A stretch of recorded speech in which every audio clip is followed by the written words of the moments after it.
Bom dia, irmãos, tudo bem? Que bênção, que alegria poder buscar a Deus de madrugada, orar, abrir a palavra, receber orientações inspiradas. É uma bênção, assim, incalculável, né? Poder usar também esse recurso, a internet, esses encontros virtuais para unir a família de Deus. Isso é muito bom. Eu creio que Deus, ele nos mostrou mais do que nunca nesta pandemia passada aí, que nós temos que estar preparados e temos recursos à mão para fazer muito mais do que vínhamos fazendo. Pregações virtuais, encontros que antes não eram possíveis, acabaram sendo possíveis com esses recursos que antes até existiam, mas a gente não usava. Não, nem sabia, pelo menos eu nunca tinha ouvido falar em Zoom, fui saber nesse período aí, né? E agora a gente não consegue mais praticamente viver sem isso aí, né? Mas que bom. Eu quero começar essa nossa reflexão aqui lendo um texto bem conhecido na Bíblia, aqui em Apocalipse, capítulo 12. Você sabe que é o capítulo central do Apocalipse, praticamente, focaliza o grande conflito entre o bem e o mal, entre Satanás e Cristo, entre Satanás e a igreja, entre Satanás e o remanescente fiel do tempo do fim. E bem no fim do livro, do capítulo 12, aqui no verso 17, nós encontramos, então, a descrição desse povo que é odiado por Satanás e que é fiel à vontade revelada de Deus. Diz assim o verso 17 do capítulo 12. O dragão, que nós já sabemos, obviamente, que se trata de Satanás, que é uma identificação simbólica, né? O dragão ficou irado com a mulher, e nós também sabemos que essa mulher aqui, simbolicamente, representa a igreja, o povo de Deus. E foi travar guerra com o restante da descendência dela. Esse restante nós chamamos de o remanescente, aquele povo que restou de toda a história da igreja ao longo das eras, está aqui agora, no fim da história, sendo odiado por Satanás e é identificado aqui como sendo aqueles que guardam os mandamentos de Deus e tem o testemunho de Jesus, que lá em Apocalipse 19:10 é identificado como sendo o espírito de profecia. Então, o povo de Deus sempre foi identificado, e agora, como remanescente dos últimos dias, também não é diferente. Ele tem o mesmo DNA, ele é fiel à palavra de Deus, à lei de Deus, os 10 mandamentos, e graças a Deus tem o privilégio de ter o dom de profecia, de ter orientação profética, que é um presente de Deus. Nós não precisamos errar, não precisamos errar o alvo, né? Não precisamos caminhar por caminhos tortos e escuros, porque a luz de Deus incidiu sobre o nosso caminho. Nós temos, então, essa revelação. A Bíblia, que é a nossa suprema regra de fé e prática, né? A revelação maior de Deus, são os profetas canônicos, mas também temos a orientação dos profetas não canônicos. Na Bíblia tem alguns casos, né? Temos ali Natã, João Batista, Ana, as filhas de Filipe, e vários outros que nunca não, se escreveram, não ficou registrado, pelo menos, né? E aí não compõe o cânon. E temos os profetas canônicos como Isaías, Jeremias, Daniel, João, ok? E nós cremos que Ellen White foi uma profetisa não canônica, porém inspirada pelo mesmo Espírito, que deixou aí um legado de mais de 100 mil páginas manuscritas que foram publicadas no formato de livros. Nós temos aqui uma dessas compilações, né? Que vocês estão estudando e que é uma bênção. O livro Eventos Finais, Como Enfrentar a Última e Maior Crise na Terra, a edição que eu tenho aqui, né? E o capítulo para esta manhã, eu creio que os irmãos devem ter lido, né, antes. Foi muito bom revisitá-lo, foi muito bom relê-lo e reencontrar aqui não só algumas pérolas, né, pérolas de esperança, mas também algumas admoestações, também algumas repreensões, porque o profeta não só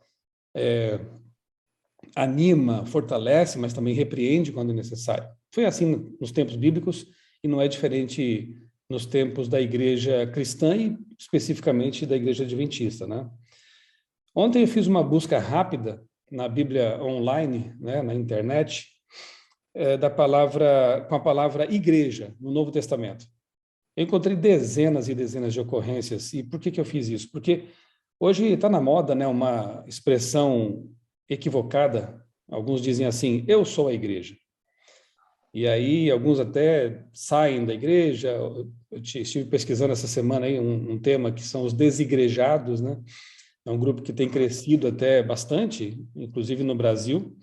Aqueles que saem das igrejas, não deixam de crer em Deus, mas usam essa frase: eu sou a igreja. Isso é uma frase bastante antropocêntrica, né? É muito comum também do nosso tempo, colocar o ser humano no trono. É uma frase um tanto vaidosa também e equivocada biblicamente falando, porque você não é a igreja, eu não sou a igreja. Nós somos parte do corpo de Cristo, que aí sim é a igreja. A igreja tem um cabeça, que é Cristo.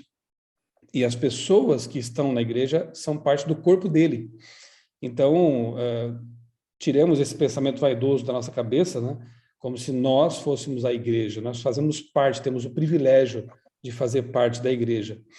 E há vários textos, né, dezenas deles, que mencionam a igreja no Novo Testamento, como se ela não existisse para alguns, né?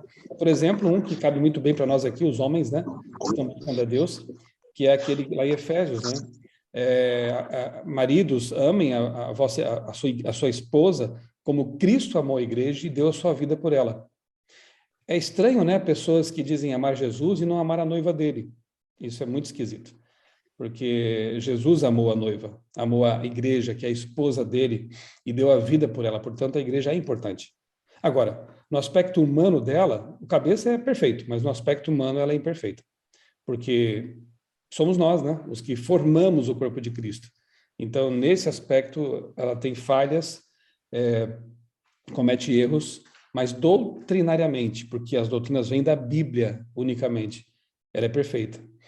E nós temos que buscar, então, em Deus, essa perfeição bíblica, né, de caráter, para imitarmos cada vez mais o nosso modelo que é perfeito, que é Jesus Cristo, e ser mais semelhantes a Jesus.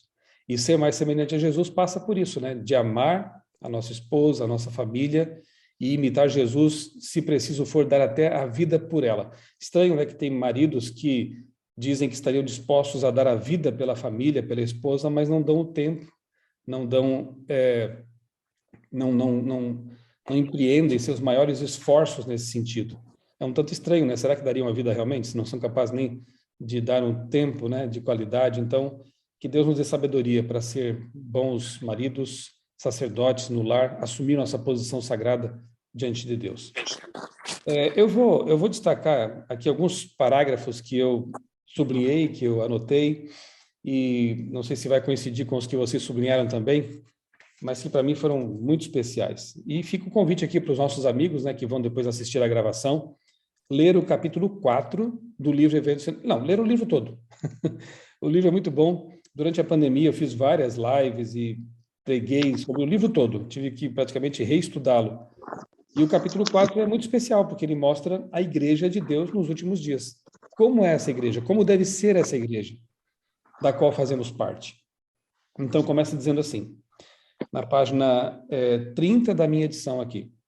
Deus tem na terra uma igreja que está erguendo a lei que foi pisada e apresentando aos seres humanos o Cordeiro de Deus que tira o pecado do mundo. Está em consonância com Apocalipse 12, 17, que eu acabei de ler, né? É uma igreja que exalta a lei de Deus, mas não se esquece da graça. É o evangelho eterno, né? O evangelho é o evangelho da graça, da salvação em Cristo, mas pressupõe também uma fidelidade, uma obediência por amor. Aqueles que foram salvos pela graça são convidados por Deus a obedecer por amor, porque a melhor coisa que podemos fazer é realmente alinhar a nossa vida com a vontade de Deus. Depois eu leio mais um pouquinho dizendo o seguinte aqui, ó, sejam todos cuidadosos para não clamar contra o único povo que está cumprindo a descrição dada do povo remanescente, que guarda os mandamentos de Deus e tem a fé em Jesus. Deus tem um povo distinto, uma igreja na terra, inferior a nenhuma outra, mas a todas superior em suas condições para ensinar a verdade, para vindicar a lei de Deus.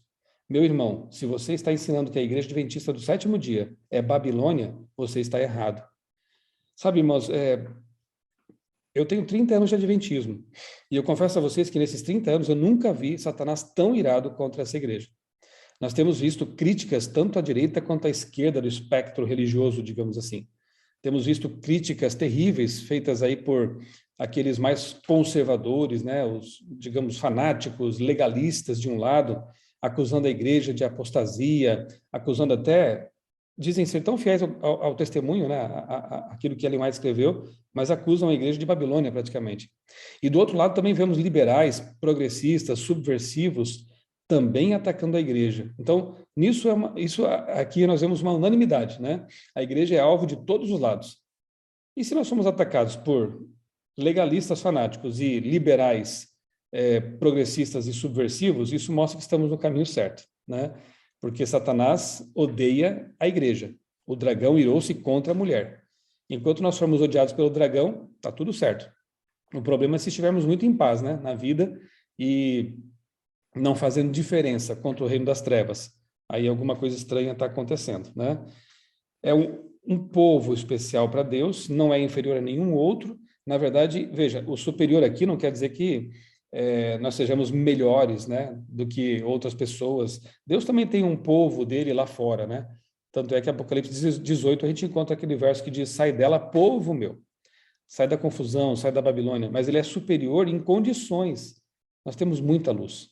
Nós temos muitas bênçãos, né? E nós temos que viver à altura de tudo isso, desses privilégios que Deus nos concedeu. Na página 31, mais abaixo, eu destaquei o seguinte parágrafo.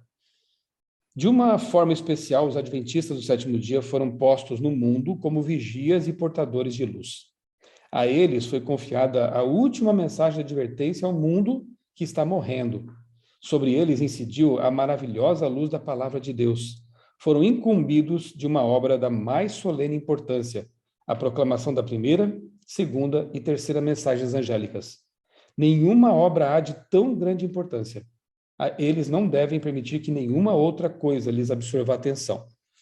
Eu louvo a Deus porque nossa igreja tem várias frentes de atuação, de trabalho, né? Campanhas, projetos, temos Quebrando o Silêncio, Vida por Vidas, Mutirão de Natal e por aí vai. Isso é importante, né? Quando você lê, por exemplo, o livro Beneficência Social, você percebe que nós temos uma missão neste mundo, no mundo social, enquanto aguardamos a volta de Jesus, faz parte. Porém, nenhum desses projetos, desses trabalhos deve nos desviar do foco, que é fazer aquilo que outros não estão fazendo, que é pregar as 3 mensagens angélicas de Apocalipse 14. Nós não podemos esquecer disso. Então, todos os esforços que nós empreendemos como igreja, que seja uma ação social, visitação em presídios, ADRA, assistência social adventista, nós temos que sempre levar também a mensagem de salvação. A própria Ellen White diz no Beneficência Social que Cristo, ele se misturava com as pessoas como alguém que queria o bem delas, ministrava as suas necessidades, alimentava, curava, ensinava e finalmente dizia: segue-me. Se nós esquecermos do segue-me ou do siga Jesus, nós estaremos fazendo apenas trabalho social. E a igreja não foi despertada para ser uma cruz vermelha, para ser uma entidade meramente assistencialista, né? Já há boas entidades que fazem isso. Nós temos que levar, eu costumo dizer que nós temos que levar o pão e o pão, com P maiúsculo, senão a obra não estará sendo completa. Não nos esqueçamos disso. Em tudo que fizermos, levemos sempre o evangelho eterno. Levemos sempre, de alguma forma, preguemos as 3 mensagens angélicas, que eu creio vocês conhecem muito bem. Tem ali um componente de anúncio, Cristo vem, o evangelho de salvação está disponível, mas também tem um componente de denúncia. Caiu a grande Babilônia, saiam dela. Então, nós temos que pregar essa mensagem.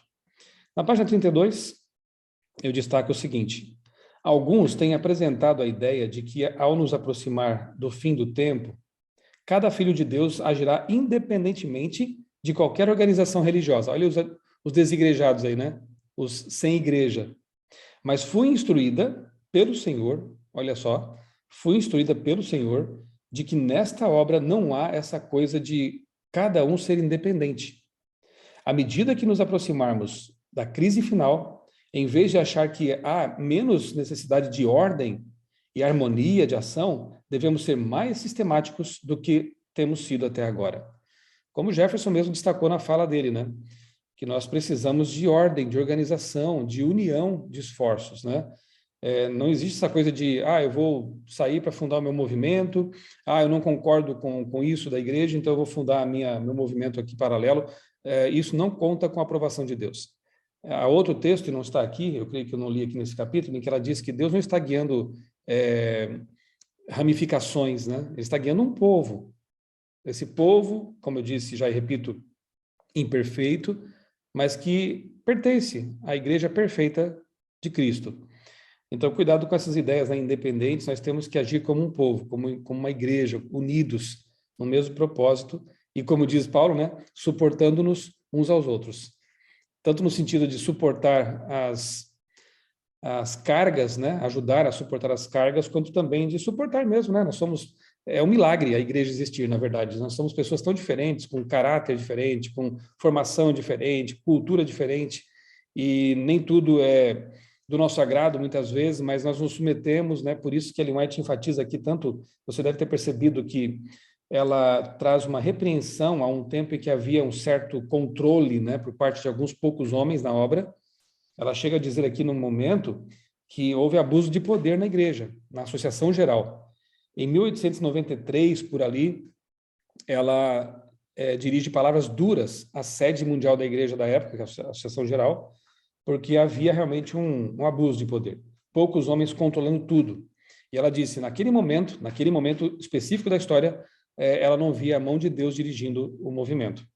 Algumas pessoas que adoram extrair texto do contexto, né, pegam só esse texto aqui para justificar suas atitudes dissidentes. E há vários grupos dissidentes por aí. Eu tenho visto pessoas queridas, infelizmente, sendo enganadas por movimentos dissidentes que passam a atacar a igreja. E aí eles usam um texto desse aqui, anacronicamente, fora do contexto do tempo, para dizer, tá vendo, a Associação Geral, ela não é mais a voz de Deus na Terra. Só que eles esquecem que mais adiante, ali para o 1901 para frente, né, Ellen White volta a falar da liderança da igreja de uma forma positiva. E depois, até o fim da vida dela, em 1915, ela nunca mais dirigiu esse tipo de palavra contra a liderança. A gente entende que eles fizeram o que deviam fazer, né? Descentralizaram o poder, criaram uniões mundiais, isso é ordem, né? É organização, porque naquele tempo, uma união que ficasse na Ásia, por exemplo, para tomar uma decisão, precisava mandar uma carta para os Estados Unidos, esperar a resposta, isso levava meses, e a obra ficava assim, parada, né? Então, ela inspirada por Deus, orientou a igreja a se organizar em entidades espalhadas pelo mundo, né? Que nós chamamos de uniões, depois associações, e assim foi feito. E a coisa foi prosperando, graças a Deus, né? Nós temos hoje clínicas, hospitais, escolas, orfanatos, internatos, casas editoras, tudo isso vem dessa ordem que foi dada por Deus, né? Foi orientação divina. Na página 34, não há necessidade de nova denominação. Isso aqui assim, eu acho estranho, né, que pessoas saiam formando novos movimentos, acusando a igreja de ser cheia de joio. Aliás, isso é bíblico, né? Eu acho estranho movimentos que têm a pretensão de achar que só tem trigo lá dentro. Então, não é o povo de Deus, porque, segundo a profecia, além de ser laodiceana, essa igreja tem joio e trigo. E o joio, que parece trigo, mas não é, vai estar ali até o fim, porque Jesus é que vai colher. Ele falou para os discípulos não colherem, porque é meio parecido. Poderíamos colher trigo sem querer. Então, uma igreja que se apresente como perfeita não é a igreja de Deus, né? E aqui ela é muito clara em dizer assim, na página 34, vocês estão usando passagens dos testemunhos dos livros dela, né? Que falam do fim do tempo, da graça e da sacudidura do povo de Deus para falar da saída dentre esse povo de outro povo mais puro e mais santo que surgirá. Ora, tudo isso agrada ao inimigo. Se muitos, de fato, aceitassem esses pontos de vista e falassem e agissem fundamentados nisso, veríamos uma das maiores exibições de fanatismo jamais testemunhadas entre os adventistas do sétimo dia. Isso é o que Satanás quer. O que Satanás quer? Vamos recordar? Esfacelar a igreja. Que alguns saiam dizendo que agora sim tem nova luz e que saíram de Babilônia e coisas parecidas. Vejam, se essa é uma obra satânica, nós temos que fugir disso e temos que sempre orar e lutar pela unidade, né? agir como um povo. E eu vejo com muita tristeza, né? Repito, pessoas, inclusive pessoas para quem nós demos estudos bíblicos lá atrás, no passado, hoje pertencendo a movimentos aí que pregam contra a Trindade, contra o Deus triuno, né? Contra a mordomia cristã, que envolve dízimos e ofertas, contra a eternidade de Jesus, que é o nosso Deus, né? Deus pleno, Criador do universo, o Pai da eternidade. Tudo que o diabo quer, rebaixar Jesus, sempre quis, ele consegue com esses movimentos, e negar a personalidade e pessoalidade do Espírito Santo, e divindade do Espírito Santo. A nossa maior necessidade hoje é do Espírito Santo, e o diabo vai e anula essa crença na mente de muitas pessoas. Sem contar outras heresias, né, que esses grupos acabam, se não são guiados por Deus, e se é uma obra satânica, ali o diabo vai brincando com essas pessoas o tempo todo, criando dissidência de dissidência de dissidência. Hoje nós temos já aí filhotes de dissidentes, né? Grupos que se formaram de grupos, e isso é tão triste, tão lamentável. É de cortar o coração, ver como esses lobos devoradores, como Paulo já previu, né, que se levantam no meio do rebanho, têm levado boas pessoas, pessoas de Deus, para esses movimentos e as levando à perdição até. O Senhor não lhes deu uma mensagem para considerar os adventistas do sétimo dia como Babilônia e chamar o povo de Deus a sair dela. Todas as razões que podem ser juntadas nesse sentido, para mim, não têm o menor peso, porque o Senhor me concedeu luz em oposição a essa mensagem. Eu não entendo como essas pessoas que se dizem pautar pelo Espírito de profecia não conseguem entender um texto tão claro, né? Na sacudidura, o que cai fora da peneira é a palha, o trigo fica.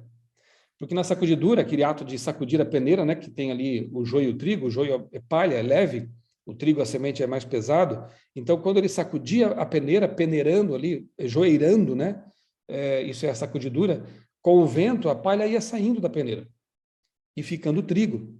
Então, quem vai sair da igreja não é o trigo. Na verdade, Ellen White chama essa igreja de hoje de militante. Ela está lutando, ela está batalhando, ela não é perfeita. Mas um dia ela se tornará triunfante. E ela será levada por Jesus para o céu. Uma igreja perfeita, sem mácula, sem ruga, porque ela foi purificada, foi aperfeiçoada pelo Filho de Deus, por Cristo, por Jesus Cristo, né? Então eu quero ficar na peneira, né? Deus me impeça de algum dia sequer pensar que fora da peneira é o caminho certo, né? Fora da igreja. Estou certo de que o Senhor ama a sua igreja. Ela não deve ser desorganizada ou segmentada em átomos independentes. Tão claro, né, gente? Não há nisso a mínima coerência. Não existe a menor evidência de que tal coisa venha a ocorrer. Digo-lhes, meus irmãos, que o Senhor tem um corpo organizado por intermédio do qual ele irá atuar.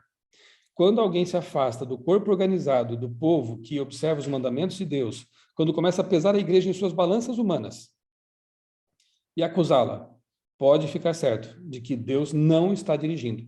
Essa pessoa está no caminho errado. Eu acho que dispensa comentários, né? Um texto tão claro como esse. E aí, vem aqueles textos que sempre me enchem de esperança, né? Sabe, deixa eu partilhar com vocês uma experiência que eu tive quando eu era ancião lá de uma igreja em Santa Catarina ainda, antes de vir para a CPB.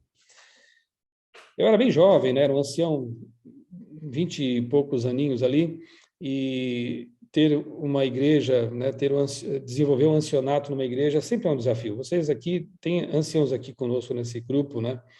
E é uma luta, né? Nós somos praticamente, como anciãos, os pastores auxiliares do pastor, né? O pastor não pode estar em todas as igrejas sempre, mas o ancião está ali com a sua igreja o tempo todo. E havia muitos desafios, muitas questões complicadas com que eu estava lidando. Um dia eu fui visitar o pastor para pedir conselhos. Inclusive um pastor que foi o pastor que me casou, um homem de Deus, um homem muito muito humilde assim, servo de Deus. Eu abri o coração para o pastor, falei das lutas que estava vivendo ali na igreja, as dificuldades, que eu estava perdendo sono por causa disso, e ele me disse uma coisa bem interessante que eu nunca mais esqueci. Ele falou assim: Michelson, eu também já passei por isso quando era mais novo. Como pastor, eu vivia lutas, dificuldades, críticas no ministério das igrejas que eu pastoreava. Não era fácil. Eu também perdi a noite de sono com esse tipo de coisa. E um dia eu estava orando a Deus, chorando diante de Deus. E eu recebi de Deus a seguinte resposta. Ele falou comigo e disse assim: meu filho, de quem é a igreja? A quem pertence a igreja? Ela é sua ou é minha? E ele entendeu o recado. E naquele dia, esse pastor, o pastor Ademar Paim, ele falou: eu vou fazer a minha parte, dar o meu melhor, mas eu entendo que essa igreja ela pertence a Deus e ele vai fazer a parte dele. E ele passou então a descansar em Deus, continuou cumprindo sua missão. E eu nunca me esqueci dessa lição. Eu voltei para casa, continuei desempenhando o meu ancionato, mas assim mais aliviado por saber que Deus cuida da igreja. E é o que vem aqui na sequência, né? Ela diz aqui na página 35 que não há necessidade de duvidar, de estar temeroso, de que a obra não seja bem sucedida, de que não vai avançar, né? Deus está à frente da obra e colocará tudo em ordem. Amém? A profecia diz que parecerá até um certo momento que a igreja vai afundar, que vai naufragar, mas não vai. Deus conduz, ela diz, né, a nobre embarcação que leva o seu povo ali dentro, a igreja. Ela não vai afundar. Parecerá, mas não vai. Deus cuidará disso, ela diz aqui. Não tem Deus uma igreja viva?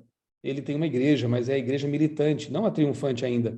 Entristecemos-nos de que haja membros defeituosos, de que haja joio no meio do trigo, embora existam males na igreja. Olha que bonito isso. Quer dizer, males não é bonito, né? Bonito é o que vem depois. Embora existam males na igreja e tenham que existir até o fim do mundo, a igreja destes últimos dias deve ser a luz deste mundo poluído e desmoralizado pelo pecado. A igreja, aquele texto clássico, né?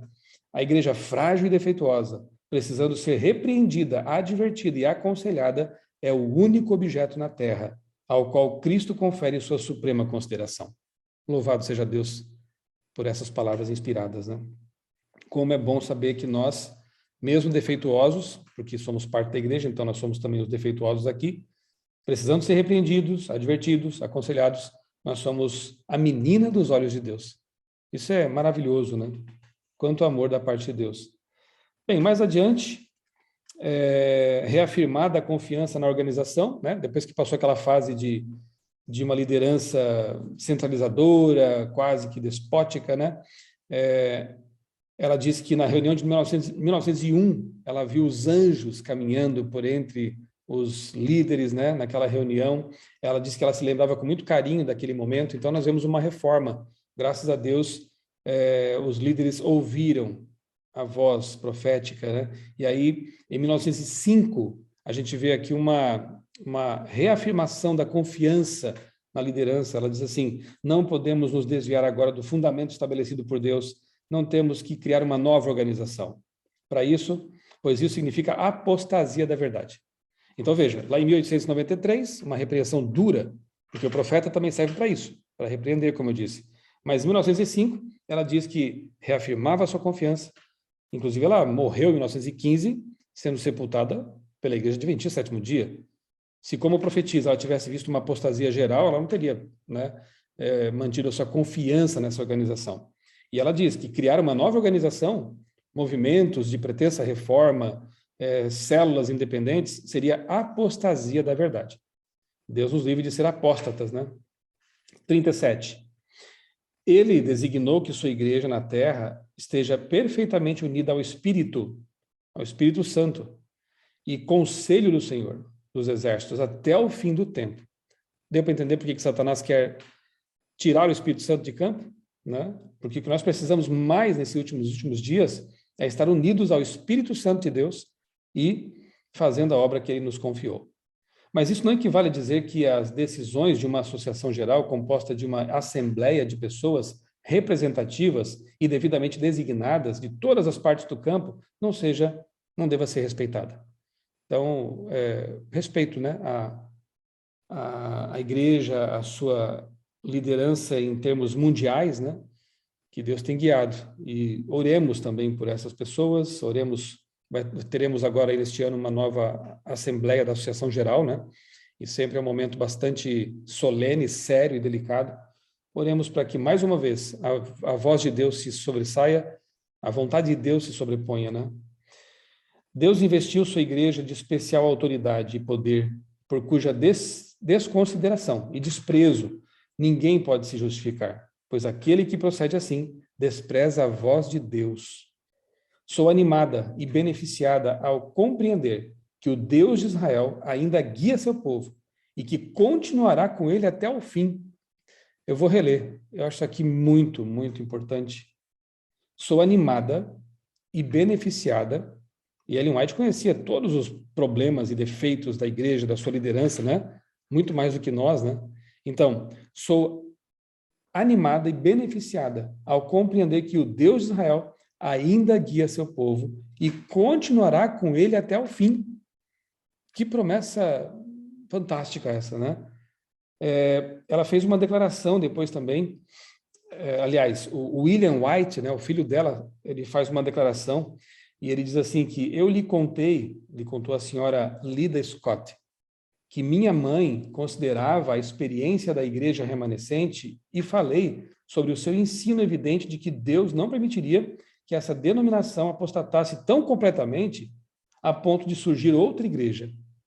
William White. Que bonito, né? Quer dizer, Ellen White passou para o seu filho. Olha aí, pais, a nossa missão, viu? Como tem sido a nossa postura em relação com a igreja?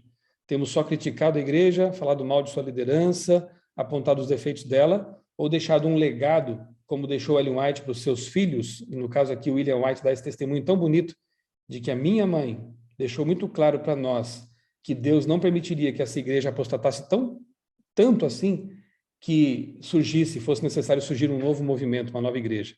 William White, ele foi um servo de Deus, um missionário, porque ele recebeu em casa essa orientação, ele foi ensinado na palavra e mais, ele foi ensinado a amar a igreja. Pais, aqui nós temos um recado muito forte, hein? Muito importante. Vamos fazer com que nossos filhos também amem a igreja. Vamos fazer com que nossos filhos respeitem a igreja, a sua liderança, entendam eles também que o lado humano da igreja tem falhas, de que as pessoas que compõem a igreja são falhas, podem cometer erros e pecados, e nós temos que orar por elas, ajudá-las, né, e ajudar a nós mesmos a permanecer no barco, não pular fora como se esse barco fosse afundar. Isso é uma missão nossa como sacerdotes da família, né? Eu luto muito, né, aqui na minha casa, para sempre passar uma imagem positiva dos irmãos, da liderança, da igreja, e nós temos que evitar, e Ellen White nos ensina isso também, Lara Adventista fala disso, né? Evitar de, durante nossas refeições, reuniões em família, ficar criticando, falar mal, né, maledicência, fofoca, isso não deve existir em nossos lares. Já caminhando aqui para o fim do capítulo, na página 38, devemos nos lembrar, lá no finalzinho da página, devemos nos lembrar de que a igreja, enfraquecida e defeituosa como seja, é o único objeto na Terra ao qual Cristo concede a sua suprema consideração. Com dedicação, cuida dela constantemente e ao fortalecer por seu Espírito Santo, e a fortalece por seu Espírito Santo. No entanto, se essas pessoas, por sua vez, não purificarem a vida de toda má ação, se não estabelecerem princípios puros e santos em todos os aspectos de sua vida, o Senhor as afligirá, humilhará dolorosamente, e, a não ser que se arrependam, as removerá da posição que ocupam, tornando-as um vexame. Isso é para nós líderes também, né? Como está a nossa vida de comunhão com Deus? Temos procurado viver à luz da sua palavra, como pais, como líderes, como homens de Deus, porque Deus é paciente, Ele é longânimo, e Ele muitas vezes vai usar até recursos um tanto duros para nos trazer para o caminho certo e impedir que nós nos percamos, né? Mas se nós insistirmos num caminho de apostasia, de pecado, finalmente, infelizmente, Ele remove a posição, né? Nos tira desse caminho e pode ser até uma vergonha para a causa de Deus, né? Especialmente nós, os que somos líderes, né? Temos que realmente andar de mãos dadas com Jesus o tempo todo e orar a Deus para que não estejamos sendo opróbrio para a causa de Deus, né? Para que não sejamos depois, e finalmente assim, sejamos um vexame depois, quando acabam sendo revelados esses pecados. Pecado não se justifica, com pecado não se brinca, o pecado tem que ser confessado e perdoado. Esse é o único caminho seguro, né? E no finalzinho aqui, na última página desse capítulo, página 40, eu leio o seguinte: A igreja militante não é a igreja triunfante, e a igreja não é o céu. A igreja se compõe de homens e mulheres falhos e imperfeitos, como nós aqui, né? Que são apenas alunos da escola de Cristo, a fim de serem preparados, disciplinados, educados para esta vida e para a vida futura, a vida imortal. Algumas pessoas parecem pensar que, ao entrar na igreja, verão suas expectativas cumpridas e só encontrarão os que são puros e perfeitos. Essas pessoas zelosas, ao verem falhas nos membros da igreja, dizem: abandonamos o mundo para não nos associarmos com indivíduos maus, mas aqui também está o mal. E perguntam, como os servos da parábola, de onde veio o joio? Mas não precisamos ficar assim decepcionados, pois o Senhor não nos autorizou a chegar à conclusão de que a igreja é perfeita, e todo o nosso zelo não terá êxito em tornar a igreja militante tão pura quanto será a igreja triunfante. A vida de Cristo... Bem, antes de eu ler aqui o último parágrafo, deixa eu contar também mais uma coisinha. Quando eu me tornei adventista, lá nos anos 90, eu que fui um líder católico, enfim, a minha história é conhecida, tem no meu canal no YouTube e meu testemunho também, eu confesso que eu achava que todos os membros da igreja eram como aquele que me evangelizou. O meu irmão Vanderlei Henrique, meu pai na fé, um jovem missionário, dedicado, pregador. Eu pensei, deve ser todos assim, né? Esses adventistas. E essa foi a minha primeira decepção, porque não eram todos assim. Alguns eram assim. Outros eram formais, alguns eram legalistas, alguns estavam nem aí para a missão da igreja, como a igreja é hoje também, né? Composta por pessoas de vários tipos. Eu orei a Deus e conversei bastante com meu pai na fé, ele me orientou quanto a isso. E eu entendi que eu precisava, primeiro, reconhecer que eu também não era tudo aquilo, né? A última bolacha do pacote. É a primeira coisa. Segundo, eu entendi que eu tinha uma missão dupla agora. Eu precisava pregar o evangelho para os de fora, para todas as pessoas com quem eu tivesse contato, pregar das 3 mensagens angélicas e pregar para os de dentro também. E então nós criamos lá em Criciúma, né, o Vanderlei e eu, uma certa ocasião, um grupo chamava GAP, tipo esse grupo aqui, só que o nome era diferente. Era Grupo Adventista de Preparo Espiritual, GAP. E a gente se reunia toda semana para estudar os livros da Bíblia, de Ellen White, para orar juntos e para estabelecer metas missionárias de visitação, de pregação. E foi muito bom, né? Enquanto eu morei lá em Criciúma, nós participamos desse grupo. Então, em lugar de criticar, de desanimar, de sair, nós procuramos fazer alguma coisa pelos de fora e pelos de dentro. Eu creio que esse deve ser o nosso espírito, né?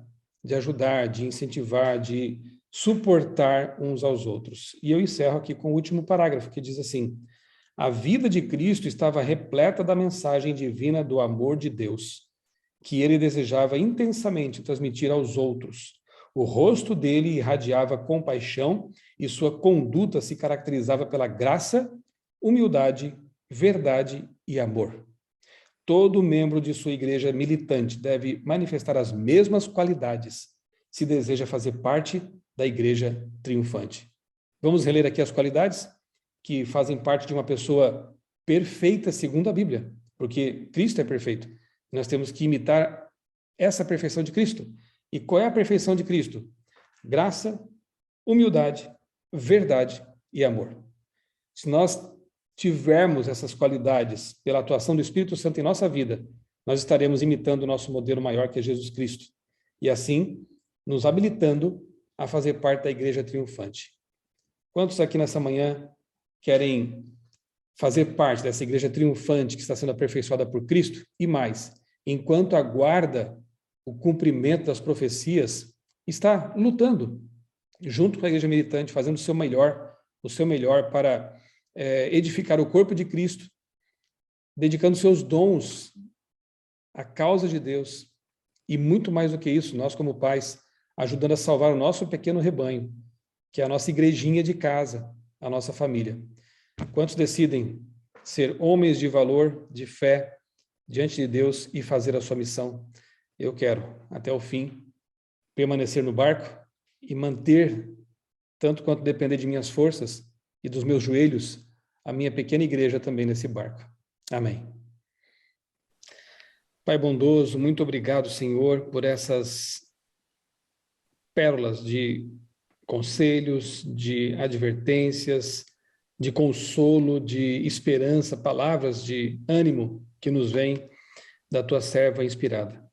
Obrigado porque entendemos mais uma vez que tu tens um povo especial neste mundo, pessoas imperfeitas como nós, mas que estão ali desejosas de fazer o seu melhor, tanto pelo seu rebanho direto, a família, quanto também pela igreja, essa organização que tu estabeleceste para salvar.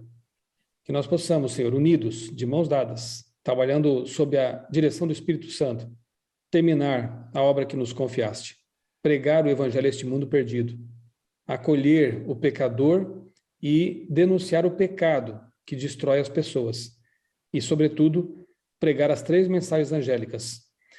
Possamos, Senhor, executar, cumprir nossa parte, nosso papel como parte do corpo de Cristo, para a edificação desse corpo, e que possamos amar a igreja como tu a amas também.